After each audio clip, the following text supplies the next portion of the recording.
ध्वजारोहण का ये जो कार्यक्रम हुआ, पीएम मोदी के पहुंचने पर जगतगुरु रामभद्राचार्य ने इसे पीएम का सौभाग्य बताया और मंदिर के दर्शन करने न पहुंचने पर इसे राहुल गांधी और अखिलेश यादव का दुर्भाग्य बताया। वहीं कांग्रेस और समाजवादी पार्टी के नेता लगातार इस कार्यक्रम पर सवाल उठाते रहे हैं। एक रिपोर्ट आपको दिखाते हैं।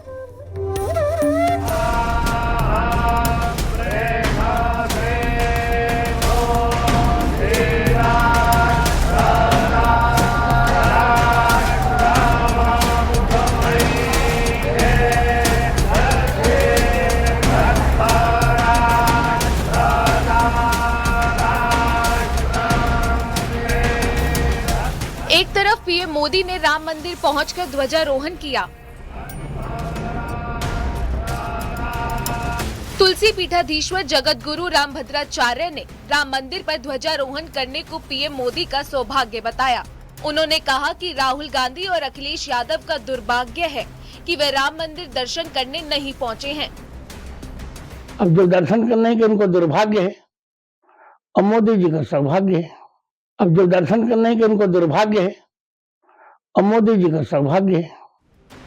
भद्राचार्य जहां अखिलेश यादव पर हमलावर हैं, वहीं अखिलेश यादव ने राम मंदिर दर्शन करने के संकेत दिए हैं। अखिलेश यादव ने कहा कि जब इटावा में बनाए जा रहे श्री केदारेश्वर महादेव मंदिर का निर्माण पूरा हो जाएगा, तब वो दूसरे मंदिरों के दर्शन का संकल्प भी पूरा करेंगे। इससे पहले भी अखिलेश यादव ने कहा था कि अयोध्या राम मंदिर का निर्माण पूरा होने के बाद ही वो दर्शन करने के लिए जाएंगे। देश लोकतांत्रिक है, संवैधानिक है और यहाँ पर धार्मिक देश नहीं है। इसलिए हमारे देश के प्रधानमंत्री हो या माननीय प्रधानमंत्री हो, माननीय राष्ट्रपति हो या किसी भी प्रदेश के मुख्यमंत्री हो, तो हम उम्मीद करते हैं कि वो लोग सभी धर्म के लोगों को साथ लेकर के उनकी बात करें, ना कि धर्म विशेष की बात करें। सिर्फ जगतगुरु रामभद्राचार्य ही नहीं बल्कि राम मंदिर न जाने पर बीजेपी नेताओं ने भी अखिलेश यादव और राहुल गांधी पर प्रहार किया है। वो क्यों जाएंगे अयोध्या? उनकी तो राम भक्तों की हत्या का आरोप है समाजवादी पार्टी पे, तो वो तो इस झेप में नहीं जाते। और राहुल गांधी भी इस झेप में नहीं जाते हैं क्योंकि उनकी सरकार ने कोर्ट में श्री राम के अस्तित्व को ही नकार दिया था। वहीं उमा भारती का कहना है कि जब मंदिर में पताका फहराई थी तब राम भक्तों ने गोली खाई थी, लेकिन अब पताका फहरी है तो गोली नहीं चली बल्कि फूल बरसे। केसरिया पताका उन्होंने फहराई थी और इसलिए मुझे ये कैसे भूलेगा कि अब इतने आनंद के साथ केसरिया पताका फहरेगी और अब गोली नहीं चलेगी बल्कि फूल बरसेंगे। आनंद का विषय, परमानंद का विषय है। राम मंदिर ध्वजारोहण कार्यक्रम पर सवाल उठाने वाले कांग्रेस और एसपी के नेता एक बार भी राम मंदिर के कार्यक्रम में शामिल नहीं हुए, जिस पर बीजेपी की तरफ से पलटवार जारी है। Bureau report, news 18 UP Uttarakhand.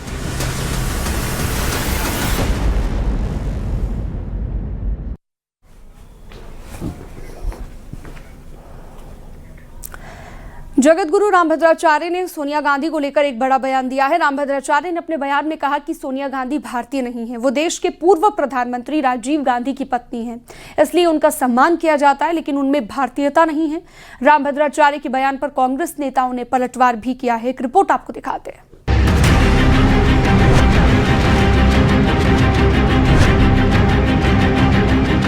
Rajiv जी की बहू हैं, इसे मैं सम्मान कर रहा हूँ, पर उनमें भारतीयता ही नहीं। तुलसी पीठाधीश्वर जगतगुरु रामभद्राचार्य के कांग्रेस नेता सोनिया गांधी पर दिए बयान के बाद सियासत तेज हो गई है। जगतगुरु रामभद्राचार्य ने अपने बयान में कहा कि सोनिया गांधी भारतीय नहीं हैं, वो देश के पूर्व प्रधानमंत्री राजीव गांधी की पत्नी हैं, इसलिए उनका सम्मान किया जाता है, लेकिन उनमें भारतीयता नहीं है। वो भारतीय हैं ही नहीं। अब चूंकि हमारे भारतीय बालक की भारतीय राजीव जी की बहू हैं, इसे मैं सम्मान कर रहा हूँ, पर उनमें भारतीयता ही नहीं। जगतगुरु रामभद्राचार्य के सवाल पर कांग्रेस नेता और सांसद पप्पू यादव की कड़ी प्रतिक्रिया सामने आई है। सोनिया गांधी इस देश की बहू है, इस देश की मां है, और सोनिया गांधी जी ने ऊंचे मापदंड के साथ जब प्रधानमंत्री कहा गया था तो वो खुद स्वीकार नहीं की थी। तो ये जो कौन रामभद्र अद्रा और अद्रक है, ये लोग सोनिया गांधी के निचले पासंग भी नहीं है। जगतगुरु रामभद्राचार्य के बयान पर कांग्रेस नेता उदित राज ने भी पलटवार कर विवादित टिप्पणी की है।